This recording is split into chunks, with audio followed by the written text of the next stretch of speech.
안녕하세요. 반갑습니다. 이번 주 어, 선물 옵션 만기가 어제였는데 무사히 마무리가 됐죠. 덕분에 월 초부터 개인이 상승하면 이익을 보는 롱 포지션, 옵션 매수, 풋옵션 매도죠. 롱 포지션을 많이 갖고 있었는데 숏 포지션을 갖고 있던 외국인이 주가를 끌어내려서 결국 만기까지 안 올리고서 끝냈죠. 그리고 이제 옵션 만기가 끝나니까 오늘 상승이 나왔어요. 이처럼 우리 시장은 선물 옵션 만기가 될 때마다 시장에 영향을 받아요. 투자자들은 흔히 주가가 기업의 실적에 따라서 움직이겠거니 또는 뭐 차트를 또 잘 지키면서 움직이겠거니 이렇게 이제 기대를 하는데 실제로 단기 변동을 만드는 것은 예, 선물 시장이나 옵션 시장에서 파생 상품인 경우가 더 많아요. 자, 오늘 종합주가지수 이런 모습이죠. 3월 초에 여기서부터 개인들이 좀 욕심을 냈어요. 주가가 상승하면 옵션에서 이익을 많이 얻으려고 포지션을 강하게 가져갔다가 뭐 외국인들이 여지없이 급락을 시키죠. 여기까지 끌어내려 놓고 이때부터 이제 신흥국들이 상승을 했죠. 지난주에 제가 저점이니까 3월 중 최저가 매수 기회가 됐다 이렇게 얘기했었는데 그렇고 나서도 이게 이제 코스피 200 지수예요. 선물 옵션 기초 자산이죠. 이 지수에 따라서 선물 옵션이 결제가 되는 그런 지수예요. 이 지수는 만기인 목요일까지도 상승하지 못하고 하락한 채로 뭐 거의 제자리에 있는 채로 이제 끝났어요. 60일 평균이죠. 그리고 만기 끝나니까 이제 이렇게 올라왔는데 이건 전적으로 이제 옵션 시장, 선물 시장 때문에 이렇게 이제 눌렸던 거죠. 실제로 이 코스피 200 지수, 200 종목으로 만들어진 이 지수를 원래는 시가총액을 가중해서 이제 구하게 돼 있죠. 근데 시가총액을 가중하지 않고 삼성전자나 저 중형지나 똑같은 비중으로 이렇게 이제 평균을 내면 그게 이제 동일 가중 200 종목 지수가 돼요. 그렇게 지수를 구하면 이렇게 보여요. 선물 옵션 결제 지수에서는 이번 주에 주가가 오르지 않은 것처럼 보이는데 동일 가중 200 지수에서는 지난주 말이 딱 저점이 돼 있고 이번 주 내내 주가가 올랐죠.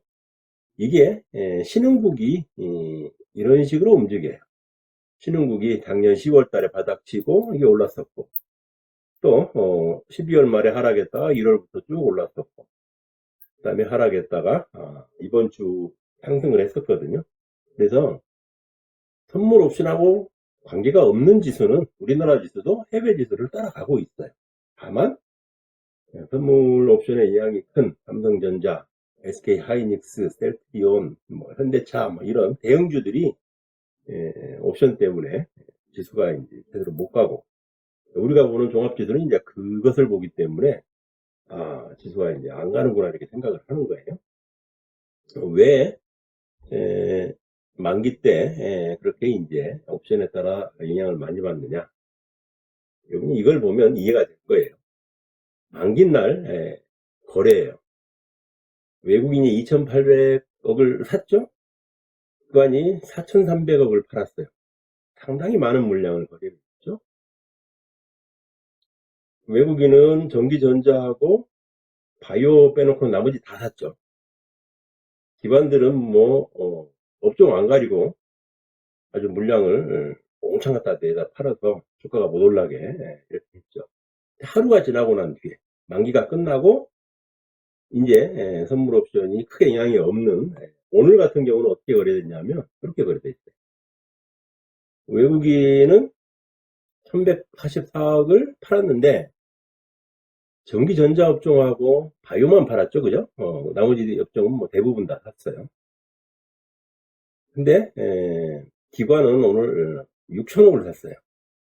그러니까 옵션 만기 되는 날은 4천억 팔았다가 만기 다음 날 6천억 사니까 이런 정도로 선물 옵션에 관련돼서 대규모 물량이 사고 팔리기 때문에 그래서 지수가 실적대로 안 가고 또 해외 시장 따라서 가지도 않고 옵션 시장이 누가 콜을 많이 샀느냐, 풋을 많이 샀느냐에 따라서 지멋대로 변동하는 거예요. 그래서 예측도 어렵고 분석도 어렵고 그래요, 사실은. 그래서 이제 만기 전까지는 코스피 200 지수를 움직이는 대형주 200 종목은 잘 못 가죠. 대신 코스피 200 종목에 들지 않은 기업들, 중형주, 소형주, 뭐 제약주들 이런 기업들이 이제 상승을 했었죠. 어제 같은 경우 뭐 코스닥이 상승을 하고 그랬죠. 그 만기 전에는. 오늘 시장은 이래요. 파란색이 하락이고 빨간색이 상승인데 오늘 시장 거의 대부분 하락을 했죠. 이거는 이제 그냥 종목 하나하나당 뭐 같은 크기로 이제 나타낸 거고 이 그림은 좀 달라요. 이 그림은 시가총액이 큰 종목은 면적을 넓게 잡고 그리고 시가총액이 작은 종목은 면적을 좁게 잡고 그린 거예요. 그러니까 뭐 중소형주들은 아주 조그맣게 나타나게 되고 삼성전자처럼 큰 종목은 아주 뭐 넓은 면적을 차지하게 되고 이렇게 보니까 대부분 올랐죠. 예, 이 얘기는 중대형주들이 오늘 많이 올랐다는 뜻이에요. 그래서 종목들을 보면 뭐 이런 식으로 했죠. 포스코도 올랐고 LG화학, 롯데케미칼 화학주들도 올랐고 뭐 기계업종도 올랐고 현대중공업도 올랐고 GS건설 그다음에 뭐 현대모비스 은행주, 보험주, 증권주, 화장품, 금융지주사들 뭐 이렇게 이제 대부분의 대형주들이 올랐어요. 근데 이제 이런 흐름들이 차트 보시죠? 다들 하락했다가 이제 고개 쳐들고 딱 올라오니까 여러분 뭐 차트 잘 보시는 분들은 정말 멋진 상승이 나오고 있구나 이렇게 생각하실 거예요. 출발이에요.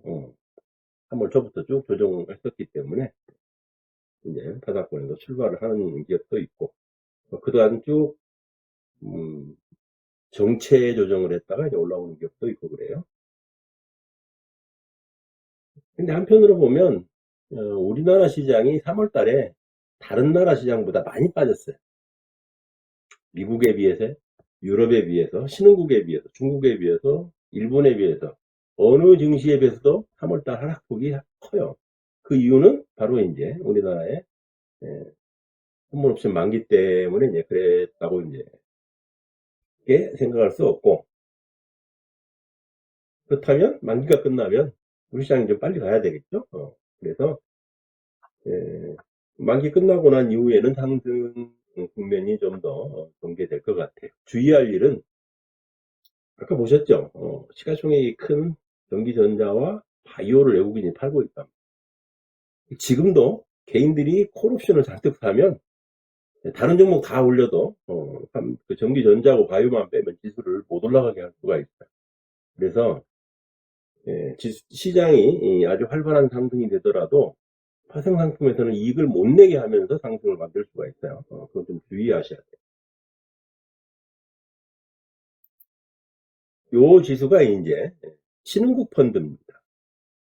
아래에 있는 것은 한국 펀드죠. 신흥국 펀드는 템플턴에서 이제 운영하는 신흥국 펀드고 우리나라 펀드는 이제 블랙록이 운영하는 펀드예요. 블랙록은 세계에서 제일 큰 자산운용사인데 움직이는 돈이 한 6천조 원 정도 돼요. 국민연금의 한 10배, 6천조 원. 네? 그러니까 뭐 이 사람들은 자기들이 가격을 만들면 얼마든지 마음대로 만들 수가 있는 사람들이에요. 그래서 신흥국 지수가 여기서 이제 중기 추세선이 20주 평균선인데 20주 평균선이 이렇게 뚫렸다가 이제 쭉 내려와서 저항받고 내렸다가 이제 여기 뚫렸죠. 그죠? 뚫리면서 이제 상승 국면으로 가요. 그 다음에 이제 이렇게 이제 상승 방향으로 방향을 틀었죠. 그런 다음에 조정받고 이제 상승을 하니까 앞으로 이제 이렇게 움직이기 쉬워요. 아까 보셨죠? 우리 지수가 파생상품만 아니라면 신흥국 지수를 따라간다는 거. 그래서 우리나라 펀드, 코리아 펀드도 이렇게 중기 추세선을 따라서 이제 조정을 나왔다가 여기서 뚫리고 가는 거거든요. 이렇게 뚫리고 이제 중기 중 상승 국면이 전환된 거거든요. 그래서 1차 상승했다가 A, B, C 조정받고 이렇게 상승하는 자리예요. 그래서 지수가 이렇게 상승이 나올 수 있는 자리예요. 그래서 만기 끝난 3월 하순부터는 4월 달은 움직임이 괜찮지 않을까 기대를 해봐요. 또 모르죠. 개인들이 롱 포지션을 너무 과하게 취하면 또 저것도 미뤄질 수가 있어요. 저런 상승도. 그런 점만 주의 안 하면 그런 예외적인 경우만 아니라면 시장은 상당히 상승으로 갈 수 있다. 상승으로 갈 수 있는 모멘텀이 뭐냐? 아직 뭐 경기도 안 좋고 뭐 국내 경기는 내수가 어렵다고 하고 중국은 위기가 있다고 하고 뭐 유럽도 뭐 브렉시트 뭐 하면서 좀 복잡한 상황에 있고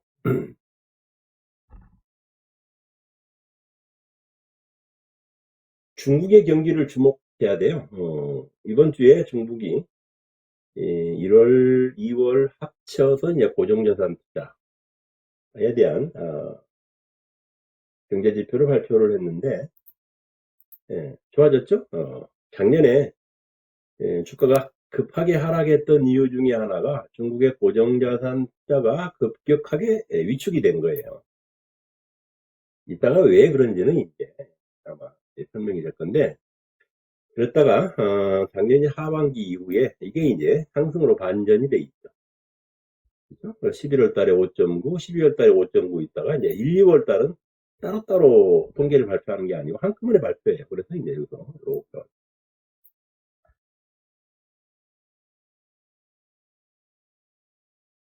위도가 높은 중국은 1월과 2월은 건설이 비수기예요. 고정자산 투자가 그렇게 이제 늘어나지 않는 시기인데 이렇게 이제 늘어나 주니까 이게 이제 상당히 고무적인 거예요. 거기다가 중국이 이번에 전국 인민대표자 대회 이런 거를 하면서 이제 경제에 대한 뭐 전반적인 토의를 하고 대책을 세우고 그다음에 이제 그 발표하고 막 이랬는데 그저께 리커창 총리죠. 총리가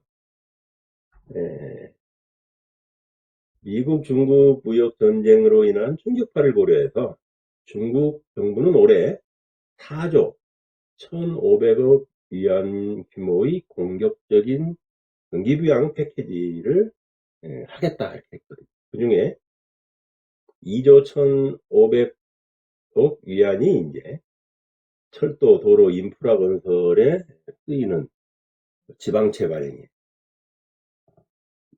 또 나머지 2조 위안은 기업과 개인한테 이제 세금, 수수료 뭐 이런 여러 가지를 이제 줄여주는 거죠. 근데 이제 이 4조 1,500억 위안이라고 하는 규모는 과거 2008년에 금융위기가 왔을 때 중국이 이거 이크 안 되겠다 이러다가 큰일 나겠다 경기를 부양해야지 하고 부양했던 규모가 4조 위안 정도 지금 그거보다 좀 큰 규모죠. 1,500 위안 정도가 더 커요. 그러니까 2009년에 금융위기 이후에 주가가 완전히 곤두박질 쳤잖아요. 그래가지고 이게 회복되려면 시간이 오래 걸리겠다 이렇게 생각했던 투자자들이 많은데 웬걸 뭐 2009년부터 슉 치고 올라가서 종합지수가 2007년 고점 넘어갔죠. 그렇게 했던 원동력이 중국의 경기 부양이거든요. 근데 그때보다도 큰 경기 부양 계획을 내놓고 있다. 물론 이제 지금은 중국 경제 규모가 커졌으니까 같은 금액을 하더라도 그때만큼은 효과가 크게 나타나진 않겠지만 그래도 상당히 큰 경기 부양책을 내놨다 이렇게 볼 수 있어요. 그래서 사우스 차이나 모닝 포스트는 2009년을 40장 뛰어넘는다고 말하면서 경기가 어려워지니까 그래서 민심이 동요하니까 성장 우선주의로 중국이 유턴을 했다. 이렇게 얘기를 하고 있어요. 오늘 또 리커창 총리 또 한마디 했죠.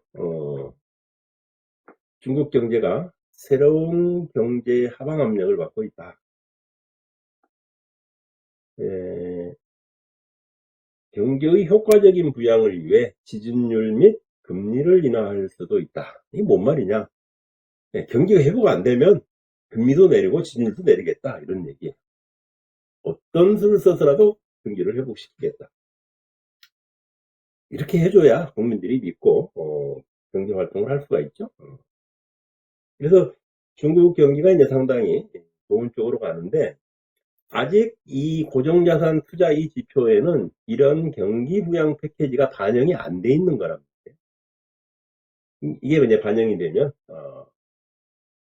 중국 경기도 상당히 좋아지겠고 또 우리나라도 이제 그 영향을 받겠죠. 사실 우리나라 주가는요, 우리나라 경제 때문에 올라가는 게 아니에요. 여러분 이게 분명히 알아야 될 사실이에요. 여러분 생각에는 우리나라 경제가 좋으면 우리나라 주가가 올라가고 우리나라 경제가 나쁘면 우리나라 주가가 내려가고 일본의 경제가 좋으면 일본 주가가 올라가고 일본 경제가 좋으면 일본 나쁘면 내려간다 이런 식으로 생각하잖아요. 국가별로 경제와 주가가 같이 움직인다. 잘못된 생각이에요. 우리나라 종합주가지수거든요 이게. 예? 자, 위에 있는 것은 중국의 금리와 통화량이에요. 중국이 금리를 내리고 통화량을 올리면 종합주가지수가 올라가요. 그래서 금리를 이렇게 낮춰서 유지를 하고 또 통화량을 이렇게 늘리면 종합주가지수는 계속 올라가요. 중국이 금리를 높게 끌어올리고 통화량을 줄이면 한국 주식이 확 빠져요. 그랬다가 중국이 다시 금리를 내리고 통화량을 늘리면 언제 그랬느냐는 듯이 주가는 다시 올라가서 전고점을 넘어가요. 또다시 중국이 금리를 올리고 지급준비를 올리고 통화량을 확 죽여 이렇게 놓으니까 종합지수가 못 가고 그냥 몇 년을 그냥 앉아서 뭉기적거리죠. 그랬다가 중국이 금리를 내리면서 통화를 늘려주니까 그 뒤에 2016년에 주가가 잠시 올라갑니다. 그랬다가 이제 여기서 중국이 기업 구조조정한다고 돈을 좀 줄이니까 작년에 그래서 조정이 나온 거예요. 즉 우리나라 주가지수는 우리나라 경제를 따라 움직이는 게 아니고 중국 경제를 따라 움직여요. 그러니까 우리나라 투자하는데 우리나라 경제가 좋냐 나쁘냐 별로 중요하지 않아요.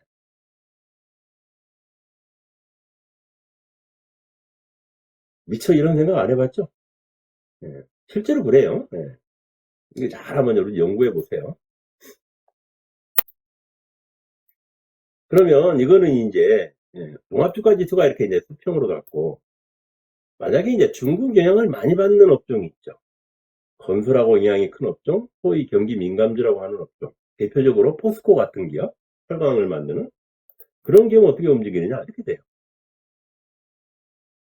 중국이 금리를 낮추어서 돈을 풀고 경기를 부양을 시키면 이렇게 올라갔다가 이렇게 상승. 중국이 통화를 줄임과 동시에 그냥 빠져버려요. 철강, 화학 이런 업종들이 전부 중국을 따라 움직입니다. 우선 기계. 그랬다가 중국이 금리를 낮추고 통화를 늘려서 경기 부양책을 쓰면 언제 그랬느냐에 다시 올라가. 그랬다가 이제 금리를 올리고 통화를 확 줄여서 이렇게 보면은 주가가 줄줄줄줄줄 세가지 이렇게 돼요. 이게 경기 민감주의. 중국을 따라 움직입니다. 그러다가 중국이 금리를 낮추고 통화를 늘려서 경기를 부양을 하니까 그냥 바로 올라가죠. 통화를 줄이니까 또 내려오고. 대한민국 주식이 이렇게 움직이는 거예요. 특히 경기 민감주는. 그래서 우리나라 주식에 투자할 때 대한민국 경제가 어떻느냐, 정부 정책이 어느냐 별로 중요하지 않아요. 지금 성장률이 얼마냐, GDP 성장률이 2.6%냐 2.5%냐 전혀 중요하지 않아요. 중국이 경기 부양을 어떻게 하고 중국의 주택 건설이 얼마나 되고 중국의 고정자산 투자가 얼마나 되는가, 이게 주식 투자하는 사람들의 가장 중요한 내용. 그러니까 중국이 이렇게 이제 경기 부양을 하면 이 세계에 있는 기초 재료 업종, 그렇죠? 원자재를 가공하는 이런 업종 같은 경우에도 중국이 경기 부양할 때 올라갔다가 중국이 경기가 꺾이면 확 처지죠? 그랬다가 다시 부양하면 이렇게 올라가고, 중국이 경기가 내려오면 이렇게 내려오고, 중국이 경기를 부양하면 또 올라가고, 또 구조조정을 한다고 돈을 지르면 내려오고. 근데 이제 여기에서 중국이 4조 1,500억 위안의 경기 부양책을 지금 시행을 하고 있습니다. 옛날에는 중앙은행을 통해서 통화량을 풀었는데 지금은 그렇게 못해요. 왜? 미국이 너 위안화 낮춰서 수출 더 하려고 돈 풀었지? 응? 이렇게 이제 협박을 하고 있거든요. 무역전쟁 하면서. 그러니까 지금 중국이 돈은 풀지 못하고 옛날처럼 대신 이제 세금을 감면하고 인프라 투자를 하고 이런 쪽으로만 하는 거예요. 옛날 같으면 벌써 이제 금리 낮추고 해가지고 풀었죠. 여하튼 뭐 4조 위안 정도의 이런 경기 부양책을 하니까 그 후진짐이 나오기 시작하면 아마 이렇게 이제 움직일 거예요. 그런 흐름을 여러분들이 알고 시장을 이제 봐야 돼요. 그래서 사실은 그동안 경기가 좋았던 거, 과거에 주가가 2000년부터 2007년까지 쫙 올라갔던 거는 중국이 고정자산 투자가 이렇게 늘었기 때문에 그래요. 30%죠? 성장률이. 그리고 거기서 이제 30%가 유지가 되다가 2008년에 한번 곤두박질 치고, 이 고정자산 투자는 주가는 급락을 해도 바로 줄어진 않죠? 그랬다가 이제 또 경기 부양을 해서 이제 여기까지 올려놓으면서 2012년까지는 잘 버티다가 2012년부터 이제 중국의 고정자산 투자가 이렇게 내려오니까 이 시기에 이제 철강, 화학, 조선 뭐 이런 게 쭉 빠진 거예요. 근데 이제 아까 보신 것처럼 여기 바닥 찍고 이제 상승을 하고 있고 경기 부양책을 냈으니까 이렇게 움직이는데, 이렇게 움직이면 우리나라 주식시장이 전체가 확 살아나는 그런 흐름이 나와요. 물론 이거는 이제 전기전자 이런 거 관계가 없어요. 이거는 이런 중국에 관련된 이런 업종들이 이제 이렇다는 얘기예요. 전체 업종이 이렇다는 건 아니고. 그래서 바로 그런 모멘텀 때문에 우리나라뿐만 아니라 전 세계 시장이 중국의 영향을 받아서 이루어집니다. 사실 그렇잖아요. 중국의 인구가 14억인데 우리나라 5천만 규모 나라에 28개가 모여진 거예요. 엄청난 거 아니에요? 5천만 인구에 1인당 국민소득 $10,000 이런 성장한 경제가 28개국이 합쳐져 있는 규모다. 생각해 보세요. 어마어마한 거거든요. 그래서 중국의 영향을 받는 거예요.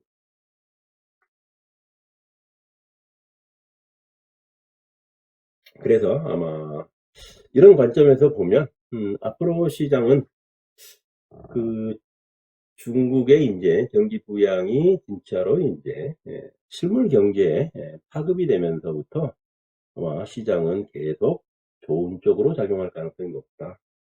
이렇게 보고 있어요. 자, 오늘 건설주들이 움직임이 좀 있죠. 그동안 건설주들이 쭉 내려왔었는데 코덱스 건설인데 이렇게 이제 내려왔죠. 오늘 이제 고개 쳐들었죠. 1%나 상승했나? 현대건설은 남북 경협이 깨지면서 곤두박질 쳤다가 이제 뭐 고개를 쳐들락 말락 하고 있고, 현대산업 뭐 조금 올랐고, 대림산업도 GS건설으로 많이 올랐죠. 현대건설하고 경쟁력 1위를 놓고 다투는 기업이 GS건설인데 오늘 5% 오르면서 대장주 역할을 했는데, 하여튼 이 건설업 전체로 보면 전체 이제 상승이 준비되는 모습이에요. 그래서 이 건설업종 업종 지수를 보면 이렇게 움직이죠. 여기는 일간 차트. 별로 중요하지 않아요. 월간 차트 그닥 중요하지 않아요. 이거 분기 차트, 이거 연 차트. 제일 중요한 건 연 차트예요. 연 차트를 보면 이게 이제 이렇게 추세, 시가삼선 추세선이 쭉 내려오다가 여기서 이제 머물렀고 이제 여기 왔죠. 이 시가삼선 근처에서 주식을 사면 상승할 때는 1년 중에 가장 싼 가격으로 주식을 사는 가격이 돼요. 그래서 이런 관점에서 보면 여기가 시가삼선에 걸려있는 자리이기 때문에 대형주 중에 올 들어서 가장 싼 가격을 만들고 있는 자리가 지금이에요.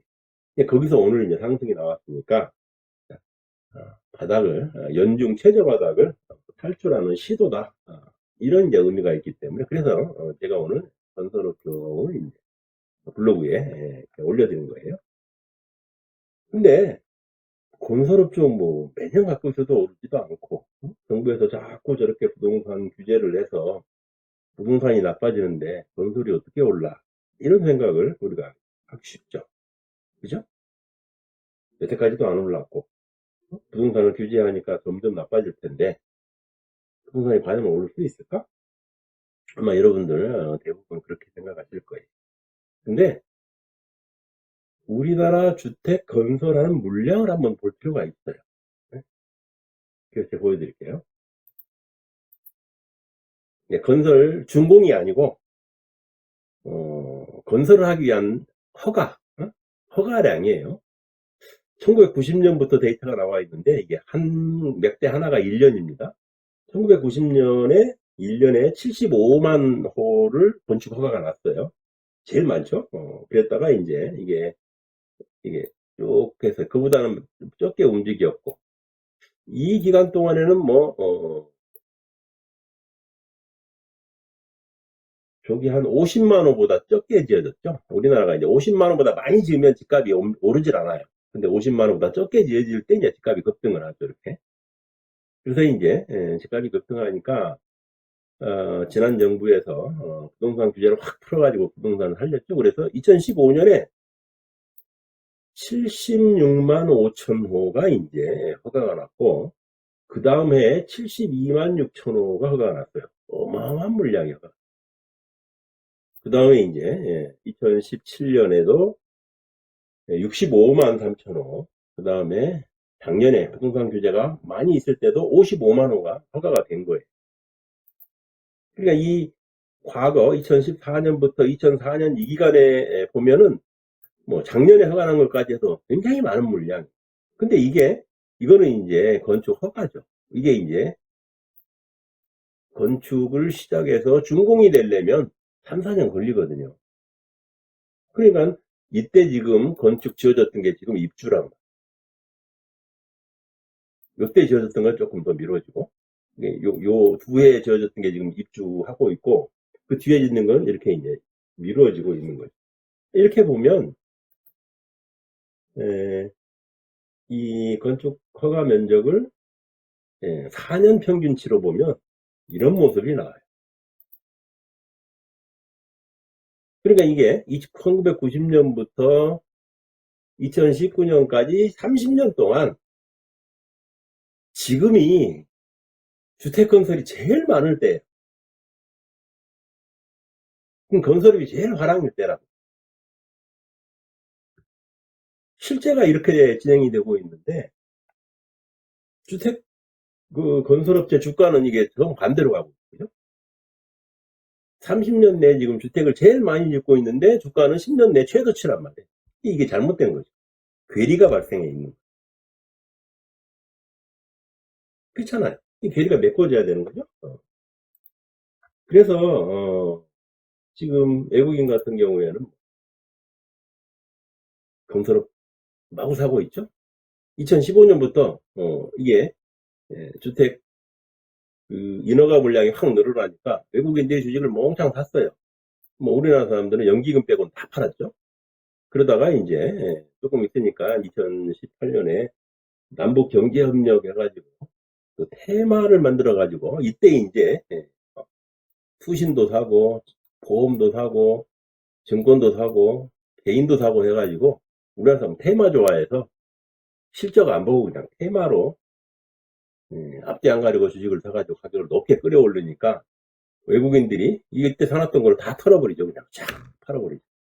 단기간에 그렇게 올려주는데 누가 안 팔아요. 여기서 이만큼 샀는데 요만큼 팔았으니까 상급보다 더 많이 판 거죠. 그죠? 그러니까 주가가 쭉 빠지니까 쭉 빠져서 이제 내려오니까 다시 다 사서 원래 원복이 돼 있는 상태. 왜 사겠어요? 앞으로 실적이 좋으니까 이제 사는 거죠. 실제로 건설업종의 주가가 실적이 엄청 좋아요. 다른 어떤 업종보다 좋아요. 근데 사람들이 그런 걸 다 무시하고 건설업종에 대해서 색안경을 끼고 보고 있는 것 같아요. 그래서 제가 이제 뭐 이렇게 실적들을 직접 분석표를 만들어 가지고 그냥 분석을 하거든요. 저는 이제 요걸로 실적 발표되면 데이터를 전부 취합을 해서 이렇게 기업의 가치를 따지는 부분, 성장이 어떻고, 기업의 가치가 어떻고, 퍼가 얼마고, PBR이 얼마고, PSR이 얼마고, 이걸 따지는 부분. 그 다음에 이거는 이제 매출, 매출액이 어떻게 움직이는지, 이렇게. 그 다음에 요거는 이제, 100원 팔 때 얼마나 이익이 남는지, 마진. 그 다음에 이거 이제 이익.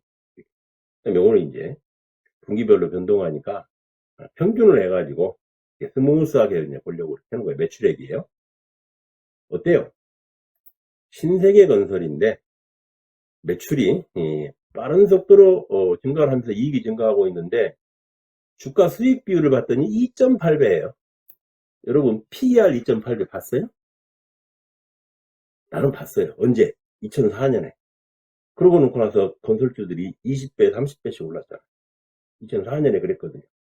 PER 2배, 1배, 3배 그랬거든요. 지금 그때하고 똑같은 조건이 돼 있는 거예요.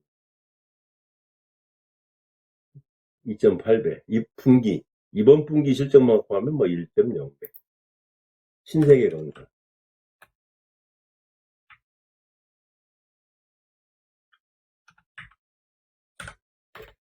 IS 동서? 이것도 이제 건설하고, 그 다음에 이 변기 같은 사기, 제품 만드는, 타일 만드는 그런 업체죠. 어, 하여튼, 최근에 분기 실적이 왔다 갔다 변동을 하긴 한데, 하여튼 매출로 보면 뭐 이런 식으로 가고 있고, 이익도 이렇게 가고 있고, 어떤 업종보다, IT를 포함해서 어떤 업종보다도 매출 이익이 빠르게 증가하는데, 주가 수익 비율은 4.2배예요. 영업이익만 따지면 2.27배밖에 안 돼. 이게 왜 이러느냐? 아까 봤잖아요. 건설은 30년 내 최고 많이 이루어지고 있는데 주가는 지금 10년 내 최저치로 가고 있다. 이런 괴리 때문에 발생한 현상이에요. 이렇게 분석표로 보니까 아주 쉽게 보이죠? 뉴스에서 실적이 얼마 늘었다 이렇게 봐가지고는 파악이 어려워요. 이렇게 실적표로 상세하게 분석을 해줘야 이게 기업의 실적이 어떻게 변화하고 있구나 이거를 알 수 있는 거죠.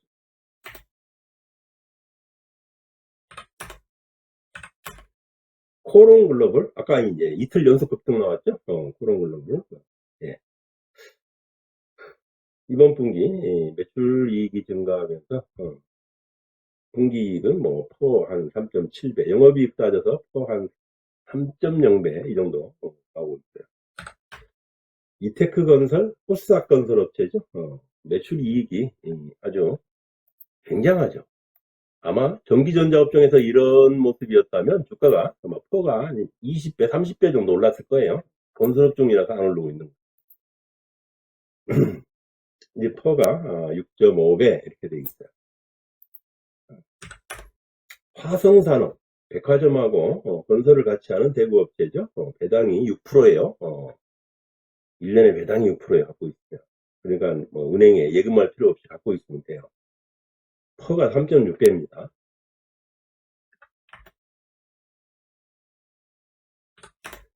삼호 대림 자회사죠. 매출이 이렇게 가다가 이렇게 올라가죠. 왜인지는 아까 다 설명했어요. 퍼가 3.4배입니다. 이런 기업을 여러분들이 인내심을 가지고만 쓸 수 있으면 큰 수익이 날 수 있죠. 충청도에 있는 계룡걸 이렇게 움직이죠. 이익이 이렇게 포물선을 그리면서 움직이죠.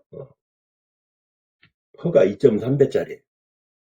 여러분 한번 이런 퍼도 있구나 하고 한번 봐주세요. 왜냐하면 제가 이런 퍼를 본 거는 2004년에 보고 지금 보는 거니까 15년 만에 본 거예요. 15년 만에. 한신공영 퍼 1.3배입니다. 1땡3. 대단하죠? 또 한 분기에 477억 이익이 났는데 시가총액이 2천억밖에 안 돼요. 1년에 2천억 이익 나는 기업이 시가총액이 2천억 말이 됩니까? 뭐 이런 싼 기업들이 이제 많은 거죠. 태영건설 순이익은 비용 때문에 내려왔는데 영업이익으로 보면 2.7배 정도 돼요.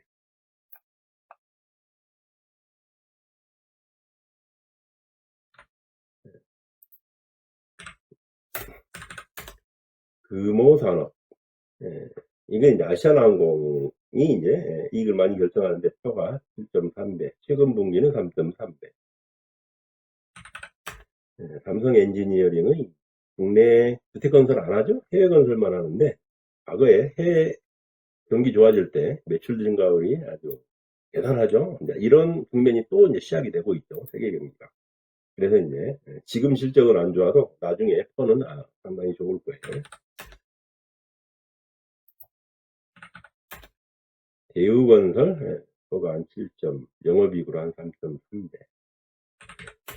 GS건설 이게 이제 대장이죠. 건설주 대장. 경쟁력이 제일 강한 기업이에요. 퍼가 순이익으로는 6.0배, 영업이익 기준으로 하면 3.3배밖에 안 돼요.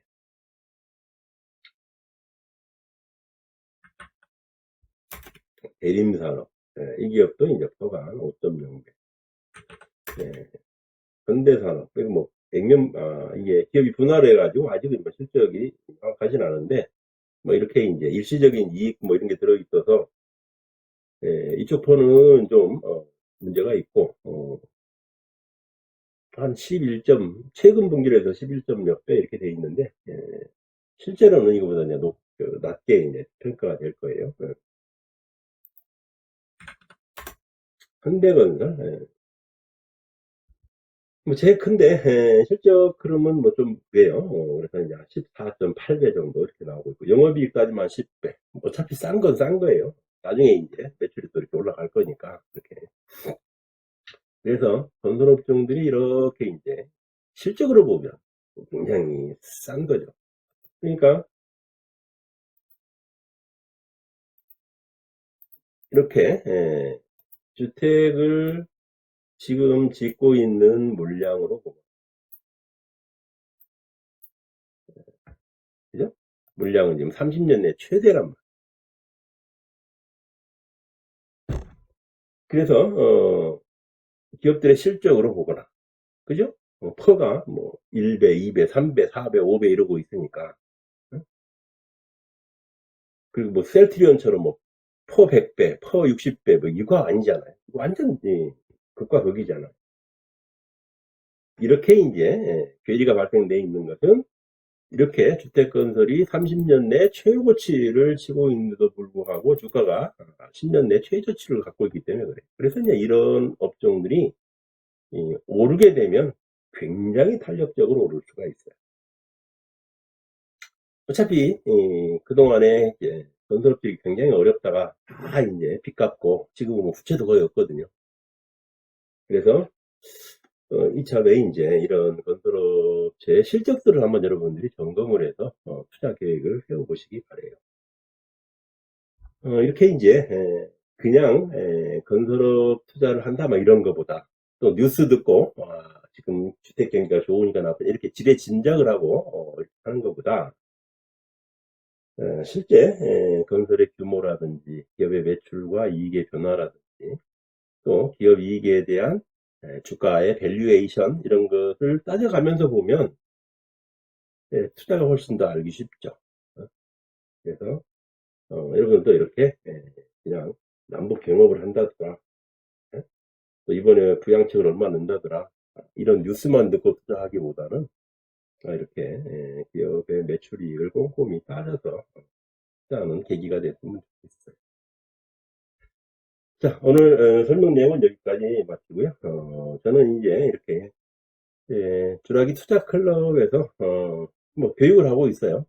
1년 단위 정액요금에 이렇게 투자에 대한 공부도 하고 또 기업도 이렇게 실적 차트를 가지고 이제 분석해주고 앞으로 어떻게 될 건지 성장이 어떤지 아니면 기업의 가치가 어떤지 이런 내용도 점검해주고 세계 시장, 국내 시장, 주식 시장, 부동산 또 환율, 상품 전부 설명해 드려요. 그래서 혹시 투자하시면서 혹시 어려움을 겪으면 와서 함께 공부해 보시면 좋겠어요. 이 강의는 유튜브로 녹화해서 이제 나갈 건데 혹시 유튜브 보시는 분들은 꼭 구독 눌러 주셔서 앞으로 이제 이런 방송 자주 들을 수 있도록 해주세요. 감사합니다.